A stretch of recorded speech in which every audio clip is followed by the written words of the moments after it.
Thank you to Automotive News and Volkswagen for letting us review this Volkswagen ID.4.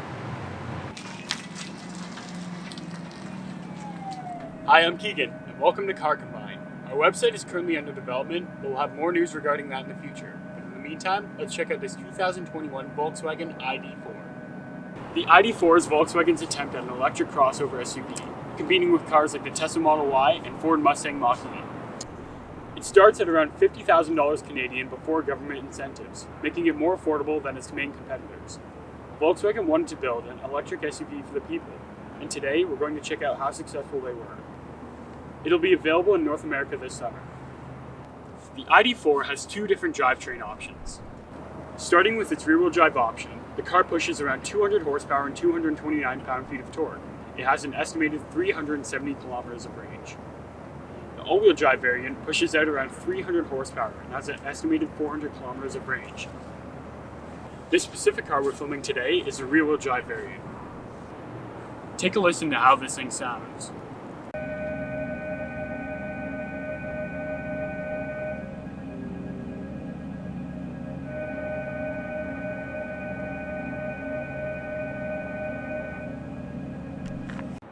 Now, because there's no engine in electric vehicles, most cars have a frunk or a front trunk, but this car doesn't. Though this car is a rear-wheel drive model and the battery is over the rear axle, it still doesn't have room for a frunk.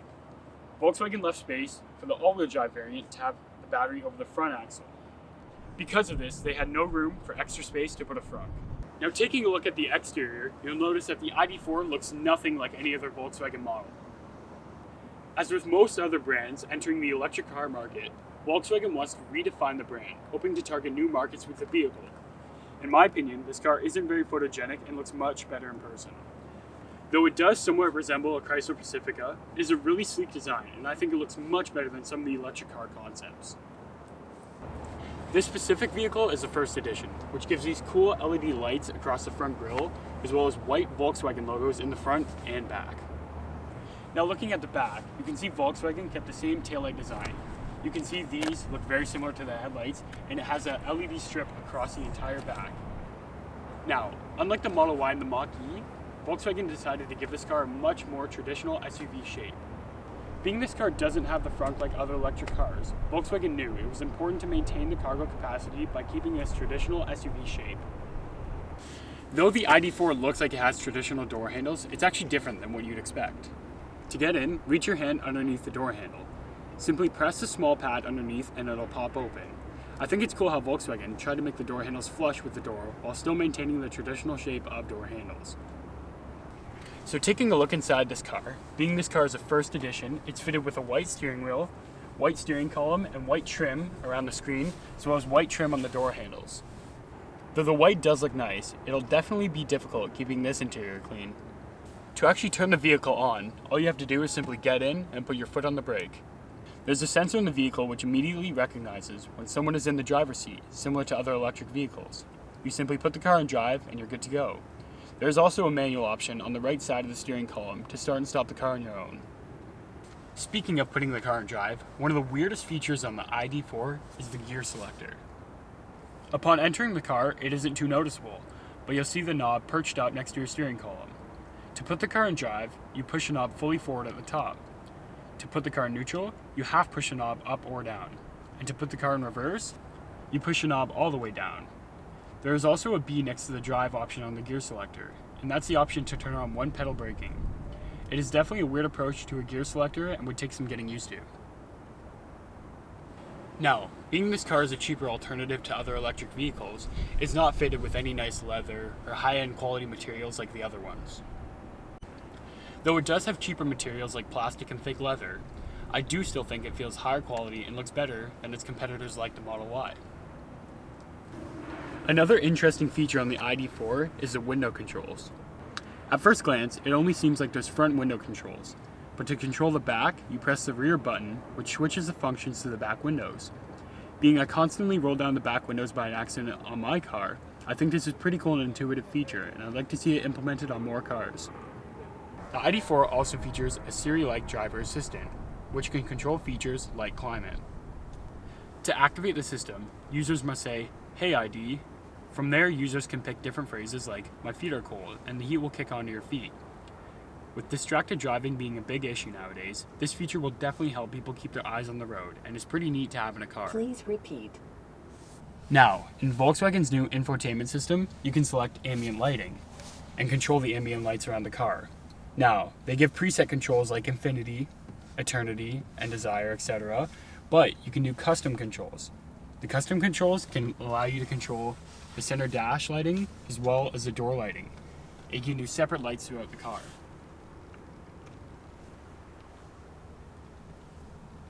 Now this vehicle, as tested, uses the upgraded 12-inch display. Standard, it comes 10-inch. Though this infotainment system looks really high-tech and it looks really clean, it could be a lot better. It could be perfect. Now if you go through, you can see it's super laggy. Even the navigation controls are not up to par with what it looks like. Now it is unfortunate, but we can see in the future Volkswagen can send software updates, updating the system and making it a lot smoother.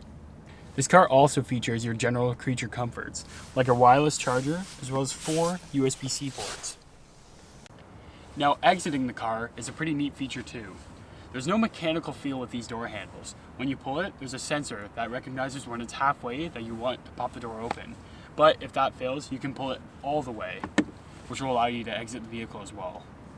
So now that we've looked over the car, let's go take it for a spin. We're inside the Volkswagen ID.4 now with Jason Stein, publisher at Automotive News, and his son Alex. So talk to us a little bit about the car. So this is pretty incredible. So 3 or 4 years ago at Pebble Beach, Volkswagen started to show off some of its electric vehicles and really what was going to be a wave of things to come. And it was kind of a microbus electric vehicle that they showed, which will eventually come. It's about 2 years away. But it was really the grandfather, the precursor for what we're sitting in right now, which was their whole platform of electric vehicles. And of course, you know, Keegan, that the Dieselgate scandal really created an opportunity for Volkswagen to pivot to this full electric lineup. And the ID.4 is the first child of that. There will be many others. But this is a vehicle that will be built in America eventually, not yet.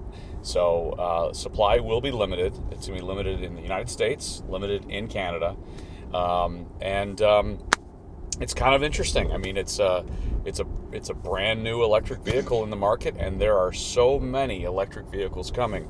More than 100 models coming over the next 18 months from all manufacturers. Wow. But Volkswagen steps forward with this, which I think is kind of an interesting concept. It's certainly spacious. It's got all the bells and whistles that would make Tesla owners, at least show some respect. It's got touch screen, very very iPad-like in its movements. Just under 10 inches in terms of width, and very minimalist in terms of the speedometer, the gauge displays, and it drives like an electric vehicle. I mean, we don't hear anything. It's got decent acceleration. That's the one part that will improve as they go from a rear-wheel drive model that's available now to an all-wheel drive. Actually, the horsepower is going to go from about 200 to 300. I think it's a little slow in terms of acceleration relative to some other models that are out there. It doesn't have that same push you back in your seat feel.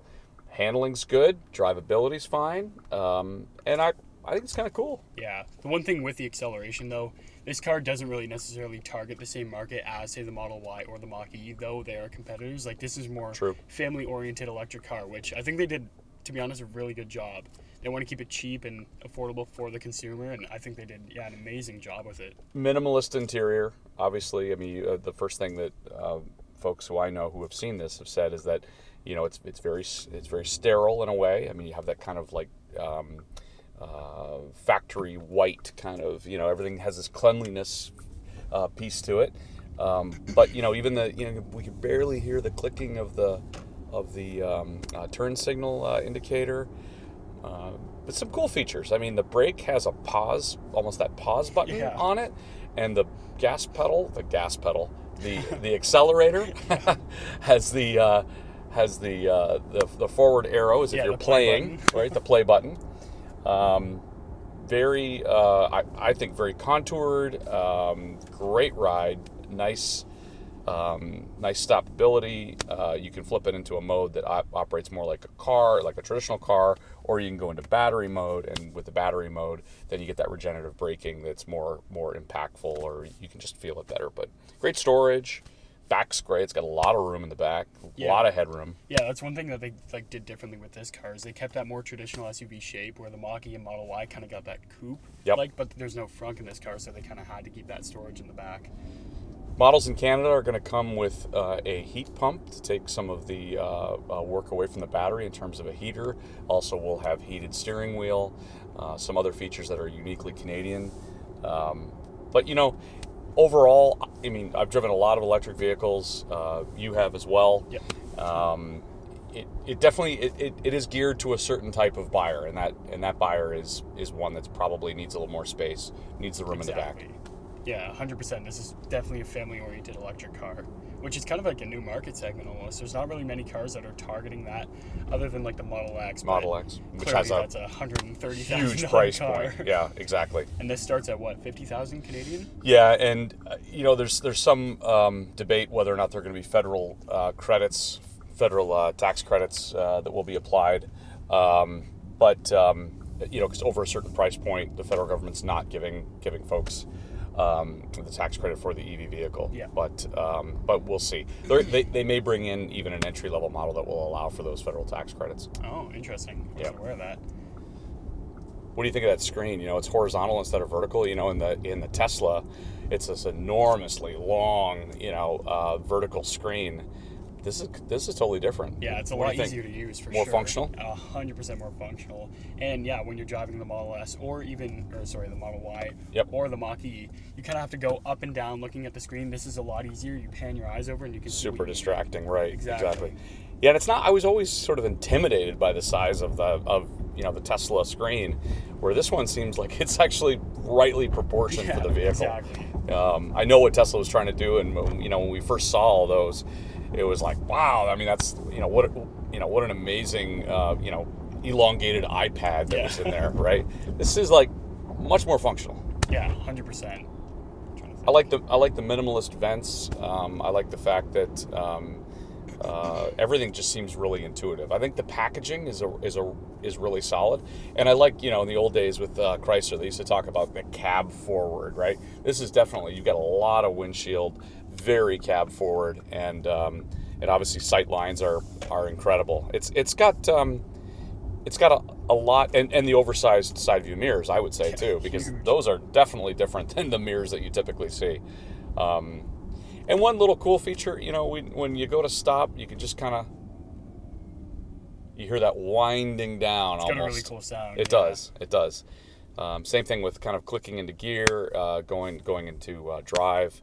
Gives you a little affirmative beep that you're going. It's a little Buck Rogers in a way, to some extent, and I think we're going to see all kinds of electric vehicles pop up here in the next little bit, and this will slot in and be compared to some of its competitors. And where will it fit? We don't know, but we know that demand is high. U.S. dealers have already said they're all in on it. They bought the infrastructure improvement for their own stores. Of course, you have some really super powered DC chargers in the U.S., 350 kilowatts that will charge in about 5 minutes from 20% to 80%. So once that infrastructure rolls out here, and at Electric Canada, they give you, I think it's a year of free charging. So there's a lot to like here. Thanks for watching. If you like this review, go check out some of our others. Like, comment, subscribe, and let us know what you want to see next. See you next time.